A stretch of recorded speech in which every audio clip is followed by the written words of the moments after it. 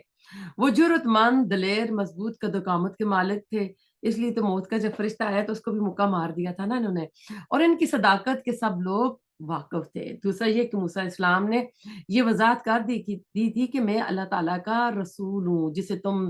رب اکبر تسلیم کرتے ہو، نیز یہ کہ میں وہی بات کر رہا ہوں جو میرے رب نے مجھے کہی ہے۔ تیسرا یہ کہ آپ کے جو معجزات نے فرعون اور فرعونیوں سب کو بہت مرعوب اور دہشت زدہ کر دیا تھا۔ ان لوگوں نے جو موسیٰ علیہ السلام کو جادوگر کہہ دیا، میں ایک اپنے آپ کو نا، ایک بچہ جیسے اپنے آپ کو تسلی دے دیتا ہے نا بہلانے کے لیے،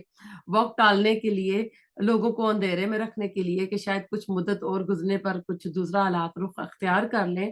ورنہ کون نہیں جانتا تھا کہ کوئی جادوگر نہ کبھی کوئی سیاسی انقلاب لایا ہے اور نہ لا سکتا ہے۔ ابھی بھی جادوگر ہوتے تو آج جادو کی زور سے کتنی حکومتیں بنتی اور سپر پاور کو توڑا جاتا، تو کوئی دور جادو کے زور سے کوئی دوسرا سپر پاور بن جاتا، تو ایسا نہیں ہے۔ آیت نمبر 113، وجاء اور آئے السحرۃ جادوگر، یہ جادوگر ساحر کی جمع السحرۃ ہوئے، فرعون کے پاس، کالو وہ کہنے لگے انا بے شک لنا ہمارے لیے لاجرن البتہ انعام ہوگا، ان اگر کننا ہوئے ہم نحنو غالبین اگر ہم غالب آتے ہیں۔ اب یہ جادوگر دنیا کے جادوگر تھے، دنیا ہی کو فوکس کر رہے تھے، تو انہوں نے فرعون سے کہا نا کہ اگر ہم آ جاتے ہیں، اگر ہم جیت جاتے ہیں تو ہمارا انعام کیا ہوگا۔ فرعون نے اب اچھا جی، کالا اس نے کہا نام ہاں، وَإِنَّكُمْ بے شک تم لمن المقربین البتہ میرے مقربین سے، میرے کلوز درباری جو ہوتے ہیں میری کیبنٹ میں، یعنی شامل کر لوں گا۔ تو فرعون نے ان سے وعدہ کیا تمہیں مالی فائدے بھی دوں گا، اکرام انعام سے بھی نوازوں گا، اور دربار میں بڑے بڑے مرتبے بھی دوں گا۔ اس کے بعد ایک کھلے میدان میں بہت بڑے عوامی مجمع کے سامنے یہ مقابلہ شروع ہوا۔ جب حضرت موسیٰ علیہ السلام اور فرعون کے جادوگر ایک دوسرے کے سامنے آ گئے تو انہوں نے کہا، اب یہ والی جو آیت ہے یہ جادو کا توڑ بھی ہے ان میں۔ کالو انہوں نے کہا یا موسیٰ، اے موسیٰ، اما یا ان کے تول کیا تم ڈالو، و اما اور یا ان یہ کہ نخون ہم ہوں، نحن الملکین ہم ہی ڈالنے